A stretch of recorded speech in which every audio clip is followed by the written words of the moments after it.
Bien, alors il est 10h moins quart, c'est déjà bien plus tard que je voulais partir, puisque je voulais partir à 8h.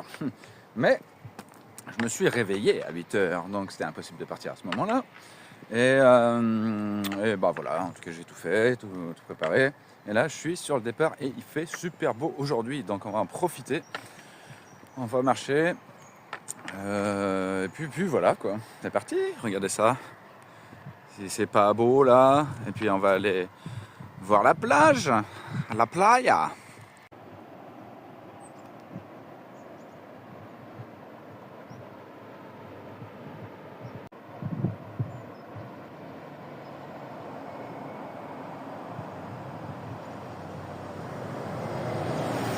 Bon bah c'est pleinement ce que je disais hier. Pas faire gaffe aux panneaux. Là j'en ai un, putain on voit rien. C'est Santiago, 816 km, donc bien plus qu'hier déjà, enfin quelques bornes de plus. Et puis c'est un panneau qui a l'air d'être plutôt officiel. Bon bah on rajoute des kilomètres hein.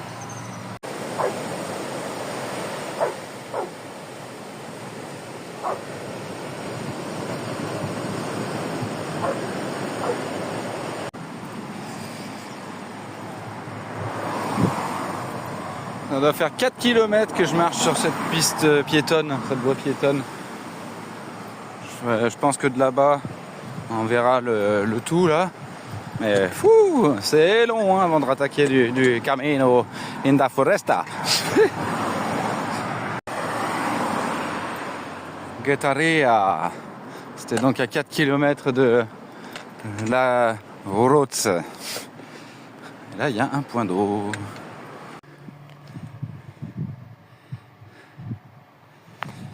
Eh ben aujourd'hui il commence à faire chaud. Hein.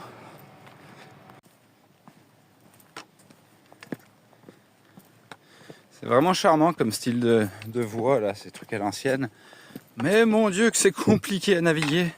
Naviguer, on se comprend, à marcher dessus quoi. Mais voilà, c'est pète gueule. Et comme d'habitude, hein, les bâtons d'une main et le téléphone dans l'autre. GG dans sa toute grande intelligence.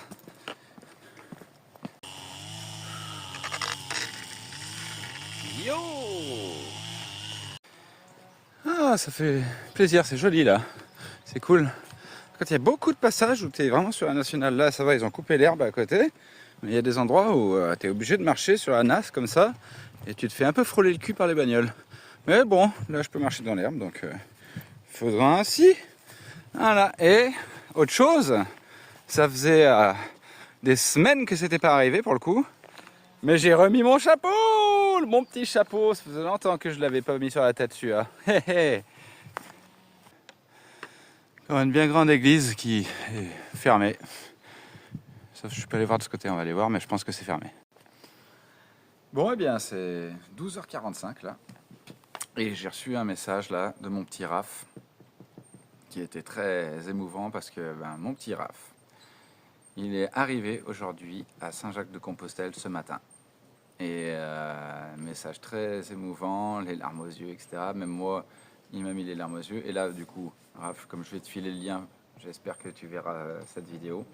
Et c'est moi qui là, c'est à mon tour. Je te dédicace déjà ce message, la partie du chemin aussi. Franchement, t'es un putain de guerrier.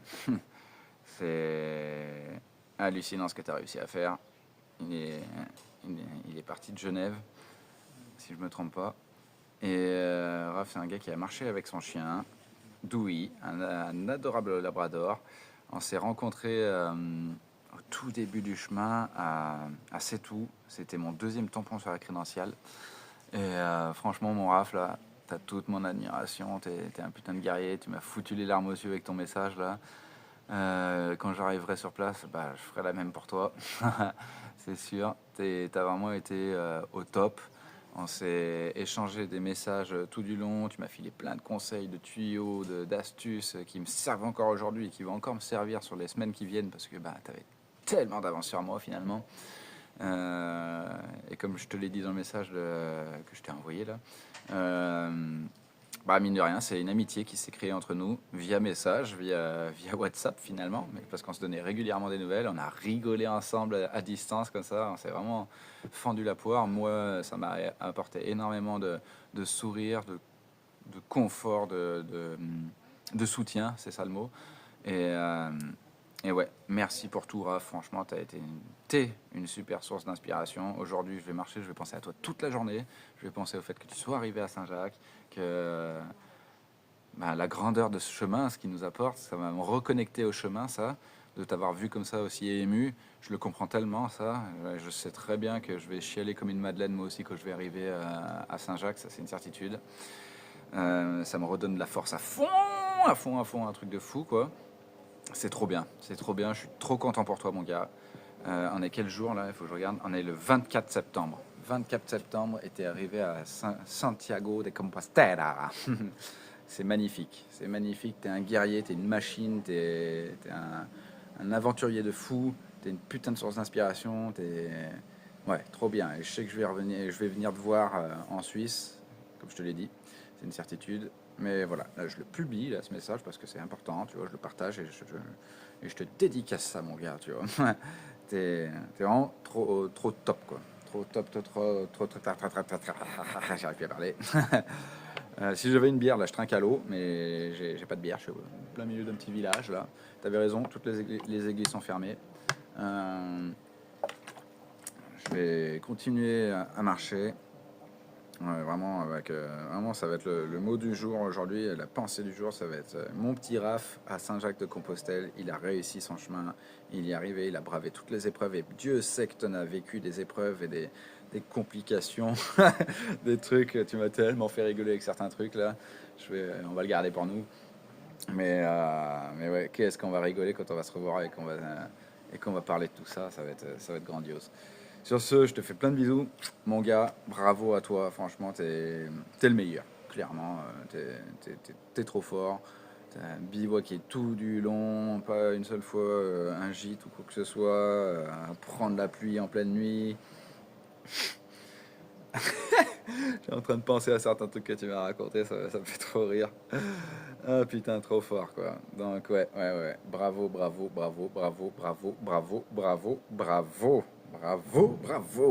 Allez, bisous encore.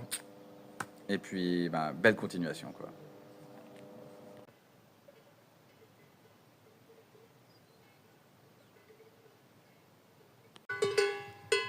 Encore des chevaux avec des cloches. Et puis, regarde, j'ai trouvé ta petite tétine de quand t'étais enfant, mon Lucas. Quand t'étais bébé, parce que t'es encore un enfant, hein, mine de rien. Bon, je sais, il manque le S, mais quand même. Bon, je vais le laisser là, hein, je vais pas le prendre pour toi. Hein. Je pense que même si je te ramenais ça, tu t'en foutrais aujourd'hui à l'âge que t'as. Allez, bah bisous, mon Lucas.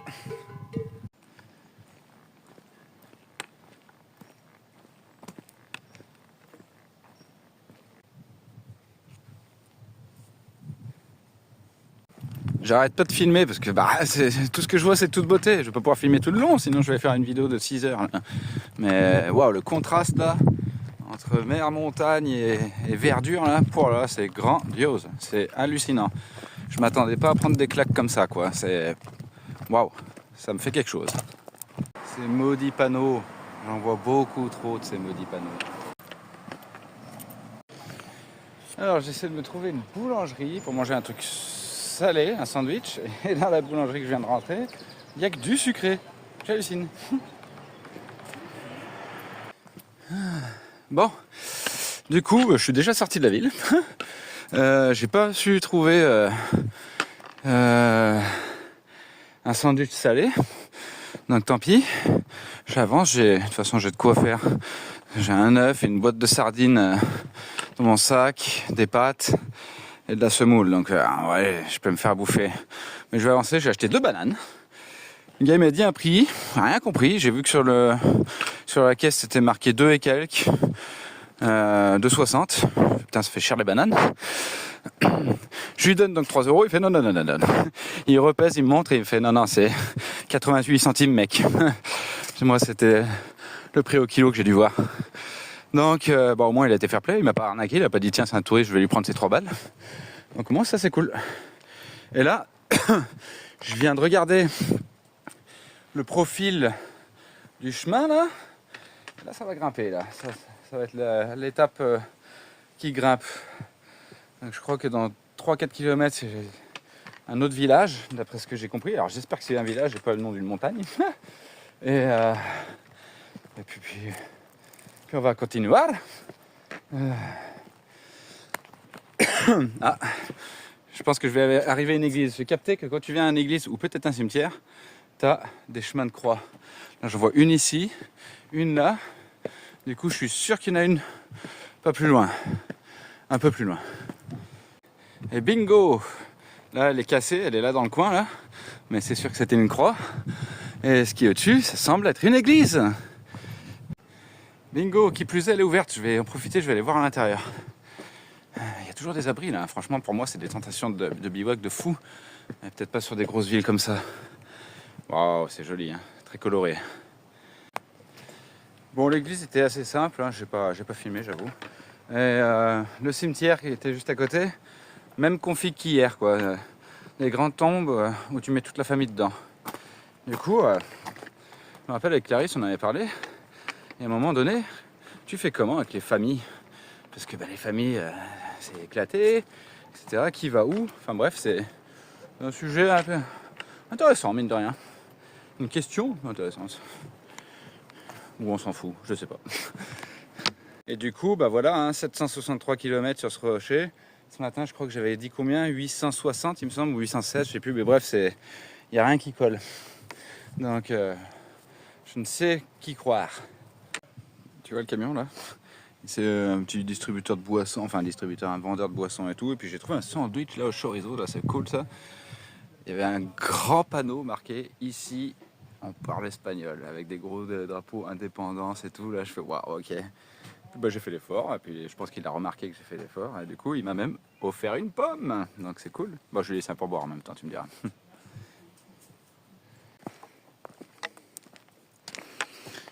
Il est magnifique le chemin aujourd'hui, franchement je me régale, en plus météo de ouf là, trop bien, il fait bon, ça crame pas trop, au final, il y a le soleil, et voilà quoi, c'est magnifique quoi. Entre mer et montagne, quoi. Là, pour le coup, j'ai pas la mer, là. Elle est derrière cette colline. Mais ouais, grandiose. Grandiose, grandiose, grandiose. Te deseo un buen día. Je vous souhaite une bonne journée. Je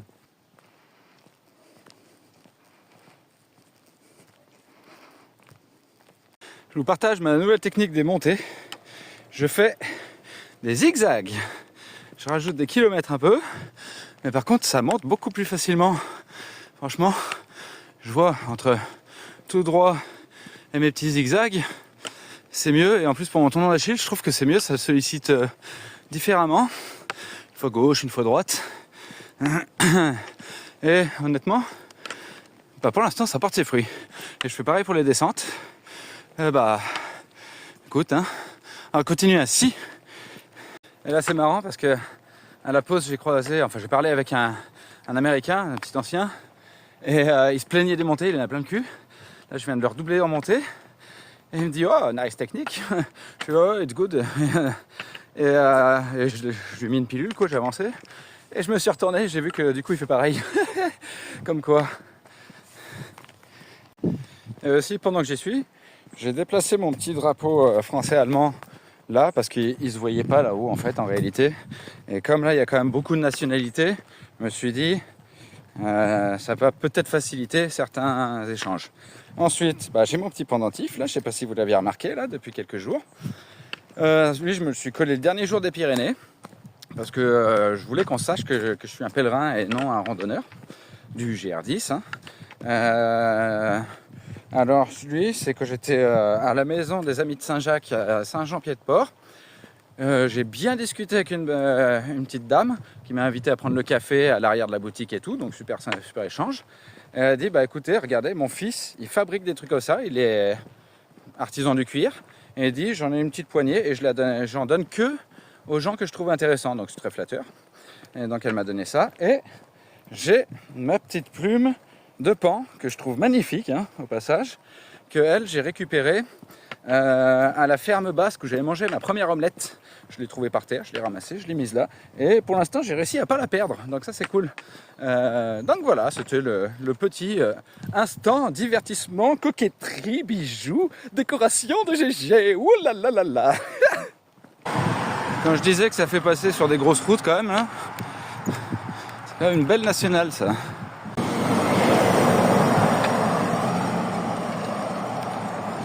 Mais bon, je kiffe ma journée quand même. Plutôt pas mal. Alors, c'est marrant parce que hier je disais que je croisais aucun pèlerin, aujourd'hui j'en ai vu plein. Ça m'a surpris parce que je pensais en voir bien avant, ou pas du tout. Et en tout cas, je m'attendais pas à les trouver en milieu d'étape comme ça. Bon, je vais traverser. Il me dit traverse, précaution, insertion. 7 km, putain, sur les autres panneaux il marquait 5,5. C'est vraiment aléatoire les kilométrages là. Ça m'a arrangé 5,5 plutôt que 7. Bon, autre chose, j'ai l'impression que les piétons ne sont pas prioritaires sur les voitures ici. Et surtout que le clignotant doit être en option et pas intégré dans les voitures visiblement d'origine, parce que j'en ai jamais vu un seul se déclencher quoi. C'est très surprenant. Voilà, c'est la ville de Débat. C'est la fin d'étape. J'ai encore les jambes, j'ai envie de continuer, mais je sais que l'étape de demain, il n'y a pas de ravitaillement en eau. C'est compliqué. Je vais descendre un peu déjà, je vais prendre le temps de réfléchir. J'aurais bien fait un sauvage, mais je ne sais pas s'il va pleuvoir ou pas ce soir. Ça fait beaucoup de questions.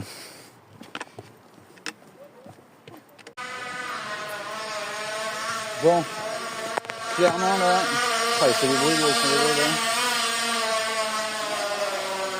clairement là, je viens de demander l'auberge, c'est une auberge à 8 € la nuitée, c'est pas cher, mais c'est un dortoir de 56 personnes dans la même pièce. Autant me dire que je vais passer une nuit blanche si je vais là-bas.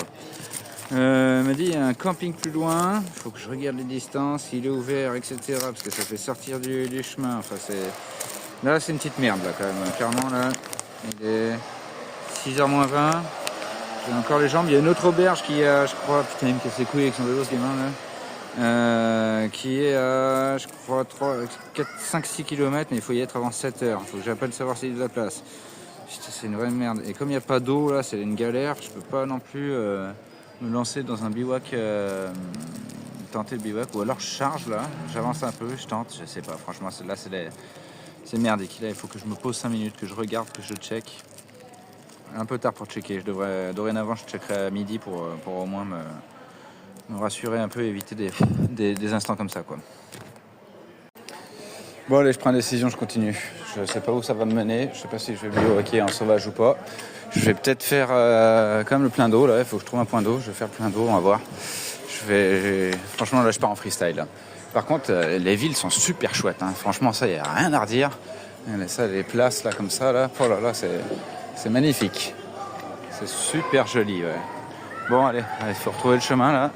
Et puis on va improviser. Ah bah tiens, il est là-bas. Hop. Il est là.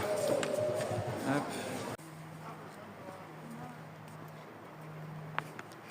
Bon là, je viens de me charger en eau, pas mal. Évidemment, je vais le sentir tout de suite dans les jambes, ça. Parce que je rajoute quand même 2 kilos quasiment là. Je les ai pas remplis à fond les bouteilles. Si je peux me laver vite fait aux gants et puis faire cuire des pâtes, quoique j'ai à bouffer, je vais me débrouiller. Je pars au cas où j'ai chargé de toute façon pour éventuellement bivouaquer au sauvage. Je sais pas si je vais aller jusqu'au camping qui lui-même est excentré du chemin, ça me fait chier. Bon, on va improviser, on va voir ça. Et puis voilà quoi.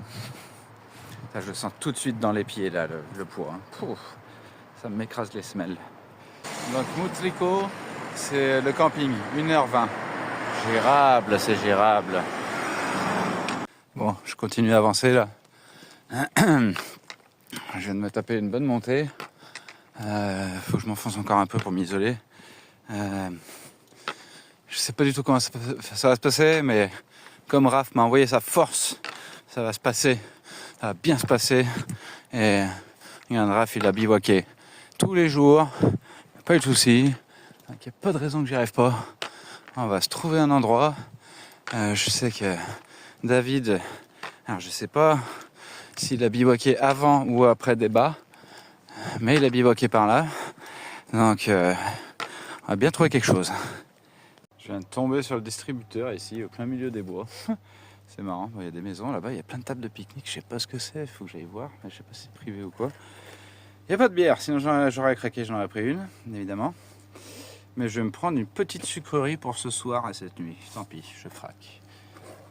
Bon, bah, j'ai rien compris, parce que là je comprends rien ce qui est écrit, évidemment.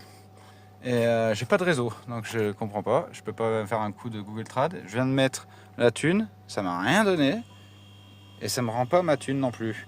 J'ai beau appuyer sur les boutons là, y a rien qui se passe, je vais me faire niquer 1,60€. Putain. Non, ça n'a pas de distributeur, il manquerait plus que je fasse tomber le portefeuille là-dedans. Hop. Putain, mais quelle merdasse. Fuck. Je vérifie, hein, mais y a rien, putain. Je me suis fait niquer. J'y crois pas. Bon bah allez, je vais pas perdre de temps là-dessus. Bon bah, j'ai trouvé pas mon bivouac, mais le bivouac de David. Il me l'avait envoyé il y a quelques jours et je suis exactement au même endroit. J'ai comparé les vidéos et tout. Et ouais. Après, il y a le chemin qui passe par là, donc les gens peuvent me voir là. Donc j'ai intérêt à déguerpir tôt demain matin, parce que je suis à 3 km de débat. Bah, la vue est juste magnifique, il avait raison David, hein, là-dessus, là, c'est top. C'est topissime. Ouais. C'est plutôt pas mal du tout. Il y a une maison juste derrière, c'est dommage. En plus j'entends qu'il y a des gens qui sont dehors. Donc je me fais un peu discret. C'est vraiment trop con qu'en Espagne ce soit compliqué pour le bivouac. Après j'ai demandé là, à l'office du tourisme de débat et elle m'a dit c'est pas trop autorisé, mais quand les auberges sont pleines, en pleine saison, on a l'habitude qu'il y en a qui se posent un peu dehors dans la nature et puis voilà quoi. Grosso modo elle m'a fait comprendre, elle pouvait pas me dire que légalement c'était cool tu vois, mais elle m'a fait comprendre que ça peut passer quoi. Donc on va miser, mais du coup j'ai l'esprit pas serein évidemment. Mais on va le tenter quand même. Hein. Je vais pas porter toute cette flotte et ma tente pour rien là. Donc on va se mettre là et puis ça le fera, on se fera discret et puis basta. Je me tâte même à le tenter au tarp là. Je sais pas si je mets la tente ou le tarp, on va voir. Peut-être fouiner vite fait à pied autour là si c'est moyen d'être plus discret ou pas. On va temporiser un petit peu pour l'instant et puis voilà. Bon, je repars du coup. Parce que j'ai réécouté les messages de David et il me disait que pour le bivouac de débat là, ici, texto il m'a dit j'ai foiré. 200-300 mètres après, il y a une église où apparemment c'est cool. Sachant que je me suis arrêté dans un petit resto juste avant. La femme m'a dit que c'était peut-être possible de bivouaquer là-bas. Donc du coup bah, je me motive. Je voulais prendre le même spot que David, mais on va se taper on va tenter quoi. On va tenter. Non, c'est 8h moins 10. J'ai rarement fait ça là. Je commence à cailler puis le jour commence à tomber. Et je commence à avoir les pieds en vrac là. Avec mes 2 litres de flotte sur le dos supplémentaire. Mais la sec qui traîne par terre. On va tout de suite corriger ça. Bon. Bah, l'église là, l'eau est coupée, mais j'ai vu que derrière, dans le champ, le robinet, quand je l'ouvre, ça me donne l'eau. Donc je vais pouvoir même le laver correctement. Et puis je pense que je vais faire comme ça. Je sais pas si c'était un restaurant, mais il est fermé, on est bien d'accord. Et du coup, bah, je pense que je vais venir par là et puis poser mon matelas directement par terre à quelque part ici. Et puis on va tenter de dormir. Hein.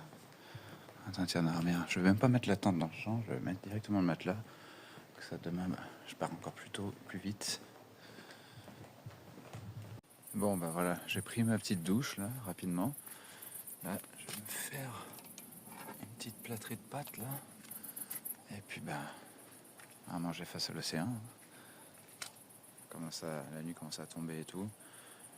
Je reste toujours pas forcément rassuré dans le sens où ça a l'air quand même un peu spécial l'Espagne pour ça, même si on m'a dit que sur le nord le test est quand même plus facile, mais que voilà, on me parle d'une amende de 750 € si tu te fais gauler en faisant du camping sauvage, donc autant te dire que ça me tente pas. Donc ouais, mais en tout cas, je vais mettre le matelas par terre, je vais tout plier d'avance. Je vais juste mettre le matelas par terre, le duvet, dormir, réveil, et demain à 6h, il faut que je sois debout et prêt à partir, quoi. Enfin, prêt à partir, au moins que je sois debout et que j'ai replié le matelas et tout.